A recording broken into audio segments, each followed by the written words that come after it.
வருகின்ற வகையிலே திட்டம் உருவாக்கப்பட்டிருக்கிறது என்பதை மக்களுக்கு நான் சொல்லிக்கொள்ள ஆசைப்படுகிறேன். அதே மாதிரி சாலைகளை சீரமைப்பிக்க ஏற்கனவே செஞ்சுக்கிட்டு இருக்கிறார். செய்ய போகின்ற சாலையெல்லாம் பார்த்தா ஒரு 30 கோடி ரூபாய்க்கு நகராட்சிக்கு இந்த சாலை வசதிகள் செய்ய போகிறோம். ஏன்னா பைப் போடுறாங்க, அதுக்கு மேலே ரோடு போட வேண்டிய அவசியம் இருக்குது. அதே மாதிரி கழிவுநீர் வாய்க்கால் சுமார் இந்த நகராட்சி பொறுத்தவரை இன்னைக்கு சுமார் 23 கோடி ரூபாய் நிதி ஒதுக்கப்பட்டிருக்கு. ஏற்கனவே 13 கோடி ரூபாய்க்கு செஞ்சுட்டோம். இப்போ ஒரு 4.5 கோடி ரூபாய்க்கு இன்னொரு 10 கோடி ரூபாய்க்கு வரப்போகுது. இன்னும் எவ்வளவு தேவை என்றாலும் நகராட்சி நிர்வாகத்துறை அமைச்சர் அண்ணன் KN நேரு அவர்கள் தர இருக்கிறார்கள். எனவே சாக்கடை சாஸ்தா நகரம் இருந்தாலும் சரி, மற்ற APP நகர்ந்து வந்து அன்றைக்கெல்லாம் சொன்னாங்க. அதையும் இன்னைக்கு அனுமதி வழங்கப்பட்டிருக்கிறது. எனவே அதே மாதிரி நல்லா கவர்னர்லேயும் ஒரு கோரிக்கை வச்சுருக்காங்க. எங்கெங்கெல்லாம் அந்த கழிவுநீர் வாய்க்கால் போகிறதோ அங்கெல்லாம் அதை சீர் செய்வதற்கு இன்றைக்கி அரசு நடவடிக்கை எடுத்து வருகிறது.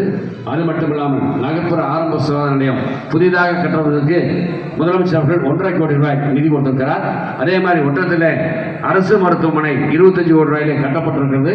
விரைவில் திறந்து வைத்து பொதுமக்கள் பயன்பாட்டுக்கு கொண்டு வந்து அனைத்து மருத்துவர்களும் செவிலியர்களும் அதுக்கு வேண்டிய அங்கே எத்தனை பேர் பணிபுரிய வேண்டுமோ அதை கட்டமைப்பு வசதியெல்லாம் நாங்கள் ஏற்படுத்தி தர இருக்கோம் என்பதை இந்த நேரத்தில் தெரிவித்து, அது மட்டும் இல்லாமல் நாங்கள் நமது அடுக்குமாடி வீடு தமிழ்நாட்டில் எங்கேயும் இல்லை. இன்றைக்கி ஒட்டத்தூர் நகராட்சியில் 450 பேருக்கு அடுக்குமாடி வீடுகள் இன்றைக்கி சுமார் 65 கோடி ரூபாயிலும், அதே மாதிரி கேரளூரில் 432 வீடுகள் அடுக்குமாடி நகர்ப்புற வாழ்விட மேம்பாட்டு திட்டத்தில் அடுக்குமாடிகள் வீடுகள் அது ஒரு 60 கோடி ரூபாய்னா மொத்தம் 125 கோடி ரூபாயில் அந்த பணி நடைபெற்றுக் கொண்டிருக்கிறது. அது மட்டும் இல்லாமல் நகரம் நடை மேம்பாடு அதுக்கு அனுமதி கொடுத்துட்டார் முதலமைச்சர். இதே மாதிரி விரைவில் அதுக்கு நல்ல டைம் கொடுத்து பேச போகிறோம். அதுவும் 15 கோடி ரூபாயிலே பஸ் ஸ்டாண்ட் பக்கத்தில் இந்த பக்கம் ஏறினீங்கன்னா அந்த பக்கம் வந்து இறங்குற மாதிரி லிஃப்ட் வசதியோடு விமான நிலையத்தில் பார்த்துருப்பீங்க எக்ஸலேட்டர், அதே மாதிரி அந்த வசதியோடு ஒட்டத்தம் நகராட்சியிலே நகரம் நடை மேம்பாலம் அனுமதி முதலமைச்சர்கள் 15 கோடி ரூபாய் நிதி கொடுத்திருக்காங்க. அதையும் அமைக்க இருக்கிறோம் என்பதையும் தெரிவிச்சுக்கிறேன். அதே மாதிரி லெக்கைங்கோட்டிலிருந்து பழனி வரை இன்னைக்கு 4 வழி சாலை, ஏன்னா அங்கிட்டு ஒரு பைபாஸ் ரோடு போயிடுச்சு. இந்த பைபாஸ் சாலை 4 வழி சாலையாக சுமார் 250 கோடி ரூபாயிலே அகலப்படுத்தப்பட்டு இன்னைக்கு மரங்கள்லாம் 2 பக்கம் ஏற்கனவே வெட்டிட்டாங்க. அந்த மரங்கள்லாம் இன்னைக்கு நட்டு இருக்கிறோம். அது மட்டும் இல்லாமல் இன்னைக்கு அந்த பாலங்கள் அதே மாதிரி சத்திரப்பட்டி ஆயக்குடி தாளையத்தில் ரயில்வே தேசிய நெடுஞ்சாலைத்துறை மூலமாக பாலங்கள் வர இருக்குது என்று நான் தெரிஞ்சுக்கிறேன்.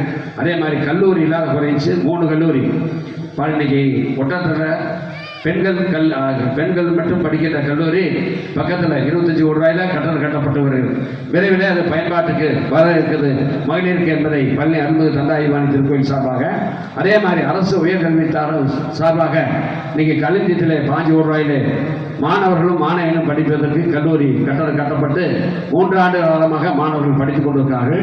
அதே மாதிரி தொழிற்பயிற்சி நிலையம் விருப்பாட்சியில் 5 கோடி ரூபாயில் கட்டப்பட்டு 8ஆம் வகுப்பு 10ஆம் வகுப்பு 10ஆம் வகுப்பு 12ஆம் வகுப்பு முடித்தவங்க பிட்டர் எலக்ட்ரீஷியன் சர்வேர் ஏசி மெக்கானிக் படிப்பதற்கு அங்கேயும் 3 ஆண்டுகளாக மாணவர்கள் படித்துக் கொண்டிருக்கிறார்கள். அதையும் அமைப்பதற்கு முதலமைச்சர்கள் அனுமதித்ததற்காக படித்து முடிச்சுட்டா போட்டித் தேர்வுக்கான பயிற்சி மையம் கலைஞர் தெரியும். அவங்க சென்னையில் இருக்கிற அண்ணா இன்ஸ்டியூட்டுக்கு அடுத்தபடியாக காலாஞ்சிவட்டிக்கான போட்டித் தேர்வுக்கான பயிற்சி மையம் கலைஞர் ஒருங்கிணைந்த 100 போட்டித் தேர்வுக்கான பயிற்சி மையம் அமைவதற்கு முதலமைச்சர் அனுமதித்ததற்காக ஏற்கனவே அது மதுரை காமராஜர் பல்கலைக்கழகத்தில் இயங்குது. அதை முதலமைச்சர் மாற்றி ஒட்டத்திலே இயங்க வேண்டும் என்று அதற்கும் அரசாணை வெளியிடப்பட்டது என்பதை வந்திருக்கின்ற பொதுமக்களுக்கு நான் தெரிவிக்க கடமைப்பட்டிருக்கிறேன். அது மட்டும் இல்லாமல் இன்னைக்கு நமது நகராட்சியில் பார்த்தீங்கன்னா லைட்டு என்னென்ன வசதி போட்டிருக்குன்னு சொல்கிறோம். அதே மாதிரி செக் போஸ்ட்டில் ஒரு பெரிய அந்த ரவுண்டானாவில் ஒரு நல்ல முறையில் நீரெல்லாம் வந்து விழுகிற மாதிரி அந்த ரவுண்டானா சீரமைக்கப்பட இருக்கிறது என்பதை தெரிவிச்சுக்கிறேன். மின் விளக்குகள் சுமார் 440 லைட்டு இந்த நகராட்சியில் போடப்பட்டிருக்கிறது. அதே மாதிரி கலைஞர் கனவிலம் இன்னைக்கு 8 லட்சம் வீடுகள் கட்டுவதற்கு முதலமைச்சர் அனுமதி தந்து நமது தொகுதியில் மட்டும் மாண்புக்கு முதலமைச்சர்களும் மாண்புக்கு அண்ணன் IP அவர்களும் 10,000 வீடுகளை கட்டுவதற்காக நமது மாவட்டத்தில் அனுமதி தந்து 10,000 பேர் வீடு கட்டியிருக்கிறாங்க. அதே மாதிரி ஏற்கனவே கட்டப்பட்ட வீடுகளை பழுதுபார்ப்பதற்காக ஒரு வீட்டுக்கு 1.5 லட்சம் ரூபா காங்கிரீட் வீடுக்கு, ஓட்டு வீடுக்கு 50,000 சொல்லி அதுக்கும் இன்னைக்கு நிதி கொடுத்து அந்த பணி நடைபெற்றுக் கொண்டிருக்கிறது. பட்டா நமது ஒட்டத்தம் நகராட்சியில் சுமார் 440 பேருக்கு பட்டா கொடுத்துருக்கிறோம். கொடுக்க போகிறோம் என்பதை இந்த நேரத்தில் நான் தெரிவிச்சுக்கிறேன். கிராம பகுதியில் நிறைய பேருக்கு கொடுக்குறோம். இன்னும் எண்ணற்ற பணிகளை இந்த நகராட்சிக்கு நாங்கள் வருங்காலத்தில் செய்ய காத்திருக்கோம். முதலமைச்சரை பொறுத்தவரை நமது ஒட்டத்தரம் நகராட்சிக்கு செய்திருக்கின்ற பணிகள் யாராவது அதை சொன்னால் மற்ற நகராட்சி மாநகராட்சிக்கு கூட இவ்வளோ வேலை கொடுக்கல.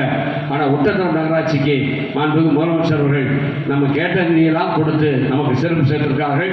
எனவே வந்திருக்கின்ற பொதுமக்கள் வருகின்ற காலத்தில் மாண்புமிகு முதலமைச்சருடைய கருத்தை வலுப்படுத்த வேண்டும். அதற்கு நீங்கள் உறுதுணையாக இருக்க வேண்டும் என்று கேட்டு இந்த அருமையான நிகழ்ச்சியிலே கலந்து கொண்ட அனைவருக்கும் நன்றி. அதே மாதிரி கிரிவல பாதை இன்னும் வேலை முடியும் தருவாங்க இருக்குது.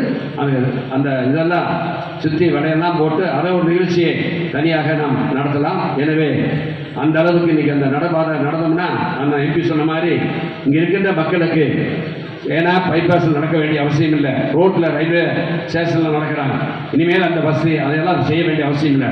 அந்த பயன்பாட்டுக்கு வர சமயத்திலே பொதுமக்களுடைய உடல்நலம் பாதுகாக்கின்ற விதத்திலே பேணி பாதுகாக்கின்ற விதத்திலே அந்த நடைபாதை அமைய இருக்கிறது என்பதையும் இந்த நேரத்தில் தெரிவித்துக் கொண்டு இப்படி மக்களுக்கு வேண்டிய அடிப்படை தேவை உண்ண உணவு, உடுக்க உடை, இருக்க இருப்பிடம், குடிநீர், சாலை வசதி, தெருவிளக்கு, சுகாதாரம், கல்வி இதையெல்லாம் இன்றைக்கு அரசு மாண்புமிகு முதலமைச்சருடைய அரசு செய்திருக்கிறது.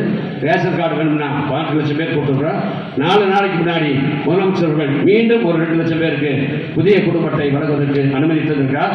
கலைஞர் மகளிர் உரிமை தொகை விட்டு போனவர்களுக்கு தகுதியான நபர்களுக்கு விரைவில் கொடுப்பதற்கும் ஏற்பாடு செய்யப்படும் என்பதை இந்த நேரத்தில் தெரிவித்துக் கொண்டு இப்படி எண்ணற்ற பணிகளை செய்து ஒரு பொற்கால ஆட்சியை முதலமைச்சர் நடத்தி கொண்டிருக்கிறார்.